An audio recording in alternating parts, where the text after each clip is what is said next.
కీర్తన ఆలపించెదనా యేసయ్యా.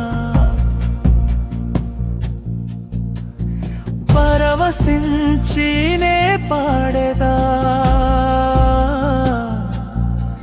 స్తుతి ఆరాధనలోనయ్యా.